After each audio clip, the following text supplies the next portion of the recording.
And WGBY is on the road talking about Hampshire County. We're at the Yiddish Book Center on Hampshire College campus in Amherst, Mass. And today we're focusing on the importance of primary education in the Hilltowns. This is a pretty important topic and a hot topic for many in Hampshire County. Joining me today is John McDonald Jr., who is the chairman of the board of directors for Conwell and also co-chair of the town committee on public education. Thank you so much, John, for joining me. Oh, sure. Thanks for inviting me. So before we get into how important public education is in general for a lot of people in the Hilltowns, I know recent news just hit where we're waiting on the governor's signature for a pretty important piece of legislation that just passed the Senate. Talk about that. Right. So I'm from the town of Worthington, which is a small hill town on the western fringe of Hampshire County. And several years ago, the school district that we're a member of, the Gateway Regional School District, voted to close several of their elementary schools, 3 in fact, one in our town and one in the town of Russell and the other one in Blandford. And we really valued having a local elementary school for our children. The Gateway District is made up of 7 towns. There's over 200 square miles. And for folks who have been in Hampshire County, you know that most of those towns are connected by 2-lane roads that are variously maintained during the winter. In fact, some roads are closed in the winter, so it's hard to get around. And we really didn't think that the district had considered all the options when they were voting to consolidate down to really 2 schools, a campus in Huntington and an elementary school in Chester. And our town had worked with the district ahead of the closure to try to come up with some options, including a charter school that would stay within the district, a horseman type charter, which still had a lot of district control. And in the end, that was rejected. The schools were closed, and the folks in our town, a town of about 1,100 people, decided that we weren't going to simply sit by and lose our kids to long bus rides. So we're talking about kindergarten children, kindergarten through 6th grade kids, going on maybe an hour in the morning and then an hour return trip in the evening, so 2-hour bus rides for our youngest students. We didn't think was the best way to approach their education. So we were able to come together within our community and start a private elementary school. So when our publicly funded school closed in June of 2010, we used our charter school plan as a model and opened as a private school in September of 2010. So we didn't lose a school year. Our kids didn't need to disperse. And part of our vision for the private school was that all of the children in our town of Worthington could attend regardless of need. So price is not an issue. We finance most of the school's operations through fundraising and the generosity of some donors. We charge a minimal tuition, $1,500 a year for families that can afford it, and then provide aid, blind aid to the families who demonstrate some need.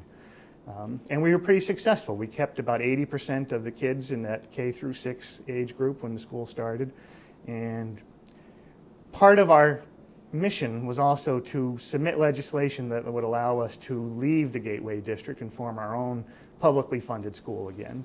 And that was a multi-year process, and anyone who lives in the towns knows we had to go through several town meetings to get to a point where we could submit legislation. The legislation was heard last fall. We went to a hearing in the State House. About 3% of our town turned up to testify or watch the testimony, and was passed by the House in December, the Senate a couple of weeks ago, and now we're waiting on the governor to allow us to formally withdraw from the Gateway District and set up our own publicly funded elementary school again. Now, this isn't even something that you do professionally. We were talking off camera about Right. this.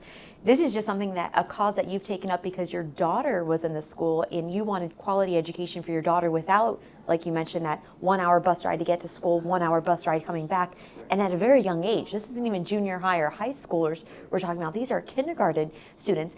This seems to be a struggle that a lot of the Hilltowns are facing. It is. I grew up in rural Pennsylvania in a setting very similar to this, where we had one school in the entire county, basically. So I had some experience with the long bus ride before, and I knew what that would mean. And we also had some fears that, again, in a town of 1,100 or 1,200 people, where most of the operations are run by volunteers, that the lack of a school would be a deterrent for new families to move to town, especially when they realized how far away an education for their children would be. in the 7 towns of the Gateway District, there were no other options for education. There were no private schools at all in the 7 towns. So, families could opt to use the school choice method to get their children to neighboring districts, but again, then they have to provide transportation.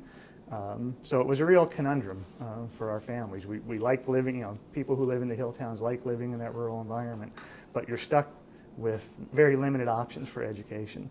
And there was no reason for us not to start the private school, so we did it.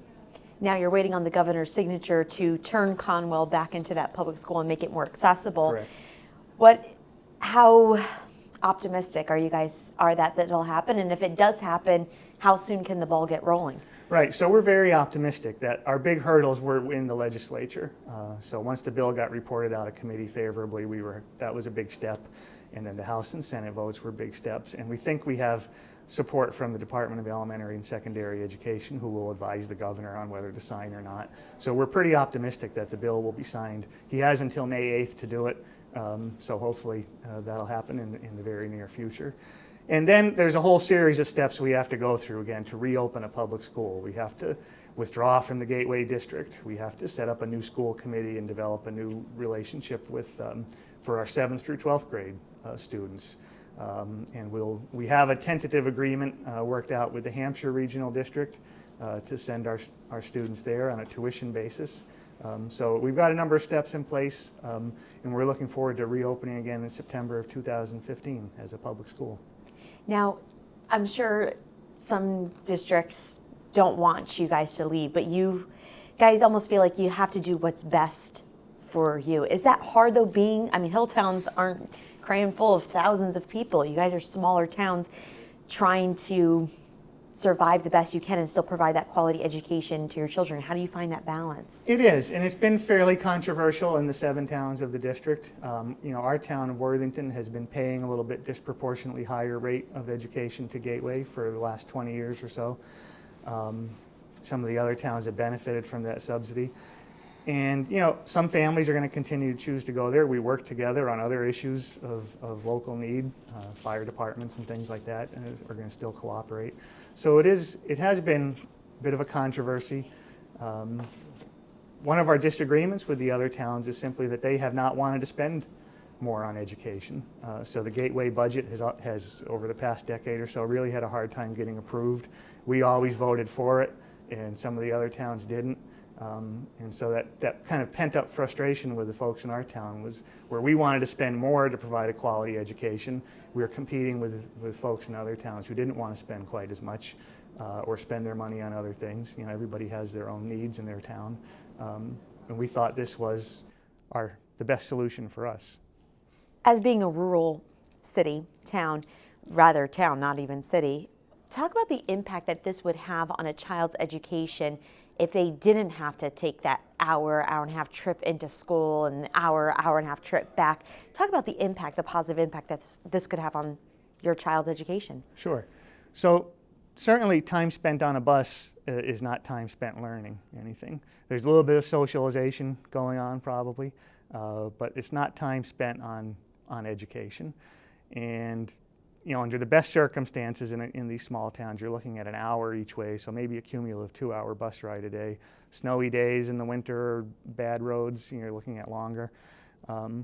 It also allows for folks to be more active in the school. So in small towns, the elementary school is usually one of the focus points for the community.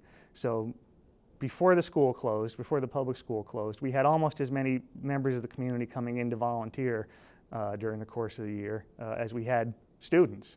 In fact, last year we had more adults coming in than we had K through 6 students. And in the private school, we have a paid staff certainly, but we rely on volunteers to do a lot of stuff as well, provide extras, provide special learning opportunities for students. So we're really dependent on volunteerism in the Hilltowns. And with a school half an hour away by car, where you're not making 15 bus stops, it does deter people from volunteering and going that extra step. You know, it's a long trip to go to the spaghetti dinner when the school is 2 towns away. It's a long trip to go and see a sporting event or a show or a performance by the kids. So it'll allow us to focus our efforts, particularly with the young kids, on having that sense of community, having them develop as a cohort and really get to know each other and the parents and other community members. You know, right now with our private school, we have, you know, at least one day a month where the folks from the senior center come and have lunch with the kids, so they get to develop relationships with people that they just wouldn't in a commuter type setting. Gotcha. Well, just another issue of a rural town trying to tackle it. So, John McDonald Jr., thank you so much for your time.